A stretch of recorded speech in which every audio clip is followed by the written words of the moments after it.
नमस्कार दोस्तों, आप देख रहे हैं एएसबी बायोलॉजी क्लासेस, जहां आपको NCERT line by line explanation concept clear सिखाया जाता है और पढ़ाया जाता है।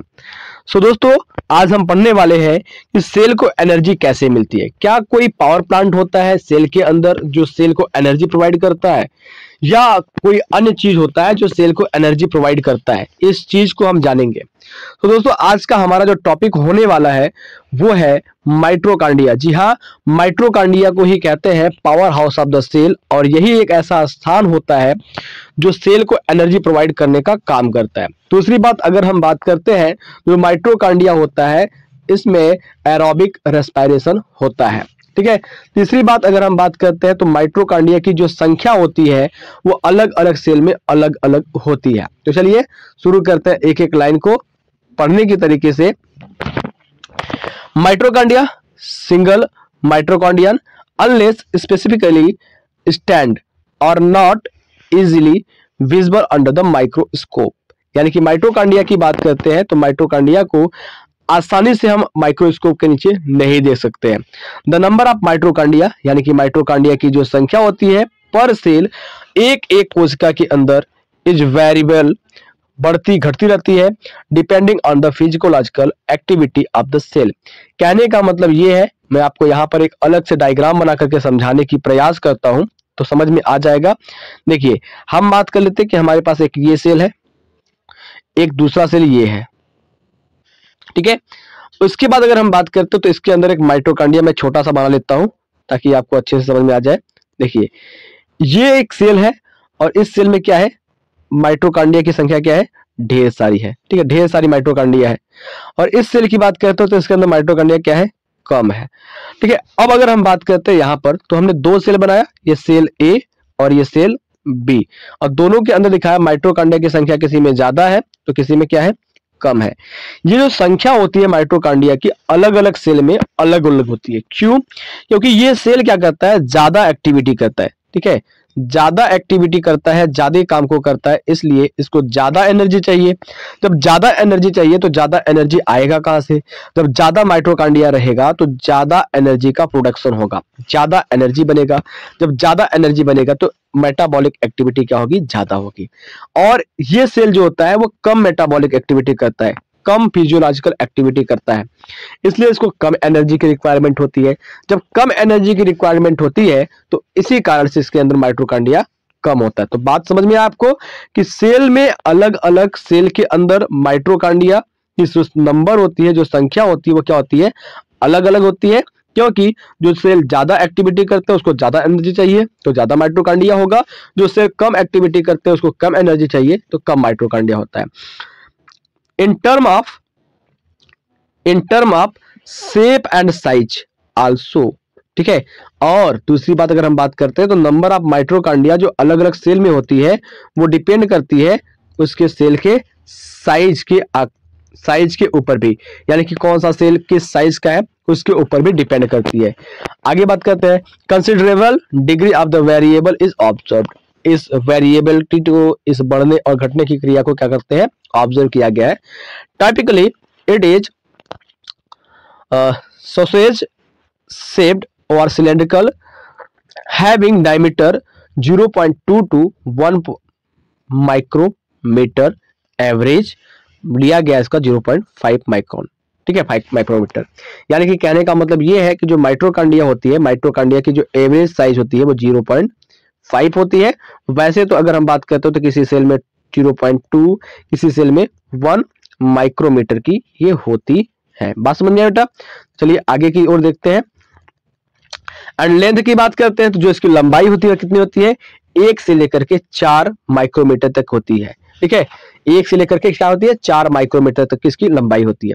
अब बात करते हैं इसके स्ट्रक्चर की, तो स्ट्रक्चर में आता है कि इसका जो मेम्ब्रेन होता है वो कैसा होता है, सिंगल मेम्ब्रेन होता है या डबल मेम्ब्रेन होता है। ठीक है, तो अगर मैं कलर आपको चेंज करके दिखाता हूं। देखिए, यहाँ माइटोकॉन्ड्रिया में 2 मेम्ब्रेन है। कौन सा है, ये सबसे ऊपर की ओर दिख रहा है, इसको आउटर मेम्ब्रेन कहेंगे, और ये जो अंदर की ओर दिख रहा है इसको इनर मेम्ब्रेन कहते हैं। तो इस तरीके से मेम्ब्रेन जो माइटोकॉन्ड्रिया में होते हैं वो 2 होते हैं, एक आउटर मेम्ब्रेन होता है और एक इनर मेम्ब्रेन होता है। इन दोनों मेम्ब्रेन के बीच में एक खाली स्थान पाया जाता है।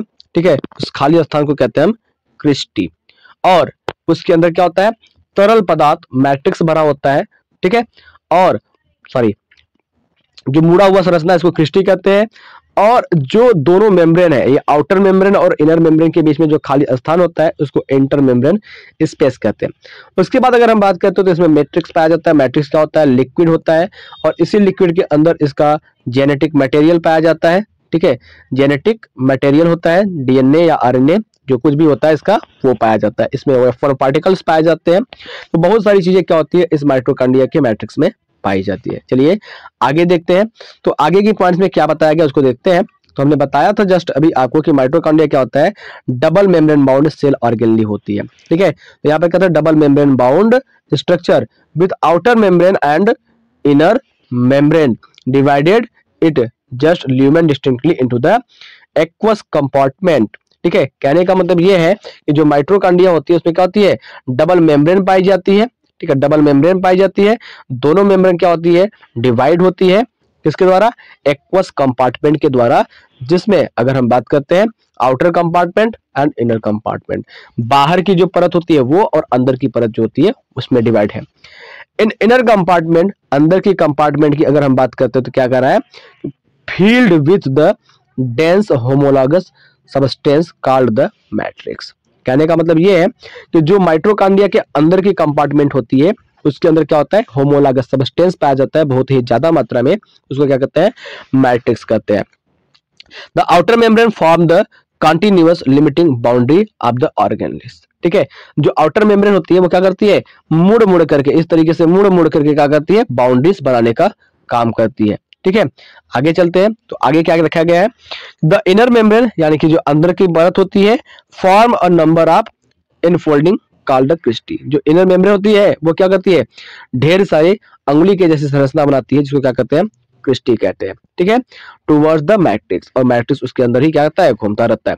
द क्रिस्टी यानी कि क्रिस्टी की बात करते हैं, इंक्रीज द सरफेस एरिया। अब माइटोकॉन्ड्रिया के अंदर जो क्रिस्टी होती है जो इस तरीके से बनाती है फोल्डिंग, ठीक है, इस तरीके से जो फोल्डिंग बनाती है, ठीक है, इस तरीके से जो फोल्डिंग बनती है माइटोकॉन्ड्रिया के अंदर, तो इसका जो काम होता है वो माइटोकॉन्ड्रिया के सरफेस एरिया को बढ़ाने का काम होता है, माइटोकॉन्ड्रिया को ज्यादा से ज्यादा चौड़ा करने का काम होता है, ठीक है। आगे बात करते हैं। तो टू मेम्ब्रेन यानी कि दो मेम्ब्रेन की बात करते हैं, have their own specific enzyme associated with the mitochondrial function. दोनों मेम्ब्रेन की बात करते हैं, आउटर मेम्ब्रेन और इंटरनल मेम्ब्रेन की बात करते हैं, तो दोनों के पास इनका खुद का स्पेसिफिक एंजाइम होता है जो माइटोकॉन्ड्रिया की फंक्शन को करने में हेल्प करते हैं। Mitochondria are the site of aerobic respiration, यानी कि माइटोकॉन्ड्रिया क्या है, एक ऐसा स्थान है जहां पर क्या होता है, एरोबिक रेस्पिरेशन होता है, मतलब कि ऑक्सीजन की प्रेजेंस में ही मेटाबॉलिक एक्टिविटी या रेस्पिरेशन होती है। They produce cellular energy in the form of ATP. देखिए रेस्पिरेशन होता है तो यहाँ पर जो भी चीजें होंगी वो ब्रेक डाउन होंगी, ब्रेक डाउन होने के बाद क्या होता है, एनर्जी रिलीज होता है in the form of ATP, ATP के रूप में होता है। Hence they are called powerhouse of the cell. तो शुरुआत में हमने क्या बताया था कि माइटोकॉन्ड्रिया के अंदर पावर प्लांट पाया जाता है, सॉरी एक सेल के अंदर पावर प्लांट पाया जाता है जो माइटोकॉन्ड्रिया कहलाता है और सेल को एनर्जी देने का काम करता है। द मैट्रिक्स यानी कि मैट्रिक्स की बात करते हैं, also possesses single circular DNA. हमने अभी शुरू में बताया कि मैट्रिक्स के अंदर इसका डीएनए आरएनए जो भी कुछ होता है, जो भी सेल ऑर्गेनिज होते हैं वो सारी चीजें पाई जाती है। तो माइटोकॉन्ड्रिया में क्या होता है, जो मैट्रिक्स होता है, माइटोकॉन्ड्रिया के मैट्रिक्स में एक छोटा सा सर्कुलर डीएनए पाया जाता है, कुछ आरएनए पाए जाते हैं, राइबोसोम पाए जाते हैं। और स्पेसिफिक अगर हम राइबोसोम की बात करते हैं तो राइबोसोम आपके पास दो प्रकार के होते हैं, एक 70S राइबोसोम होता है, एक 80S टाइप का राइबोसोम होता है। तो यहाँ पर अगर हम माइटोकॉन्ड्रिया की बात करते हैं तो माइटोकॉन्ड्रिया में जो राइबोसोम पाया जाता है वो 70S प्रकार का राइबोसोम पाया जाता है, जैसा कि यहाँ पर लिखा हुआ है 70S, and the component required for the synthesis of protein. और जो भी कंपोनेंट पाए जाते हैं प्रोटीन को सिंथेसिस करने के लिए, प्रोटीन को बनाने के लिए, वो सारी चीजें माइटोकॉन्ड्रिया के अंदर पाई जाती है। The mitochondria divided by fusion, यानी कि माइटोकॉन्ड्रिया में भी डिवीजन होता है और वो डिवीजन जो होता है वो फ्यूजन के द्वारा होता है। तो आई होप माइटोकॉन्ड्रिया के बारे में जो भी जानकारी हमारी तरफ से आपको प्रोवाइड किया गया है वो सारी चीजें आपको अच्छी लगी होगी और एनसीईआरटी की एक एक लाइन आपको अच्छे से समझ में आई होगी। अगर क्लास अच्छा लगा है तो प्लीज चैनल को सब्सक्राइब कीजिए, अपने दोस्तों के साथ शेयर कीजिए और वीडियो को लाइक कीजिए। आपकी एक शेयर और एक लाइक हमारे मोटिवेशन को कई गुना बढ़ा देती है। सो मैं आशा करता हूं कि आप सभी जरूर शेयर करेंगे, जरूर लाइक करेंगे। मिलते हैं आपसे अगले क्लास में, तब तक के लिए जय हिंद, जय भारत। बने रहिए हमारे साथ नॉन स्टॉप बायोलॉजी पढ़ने के लिए।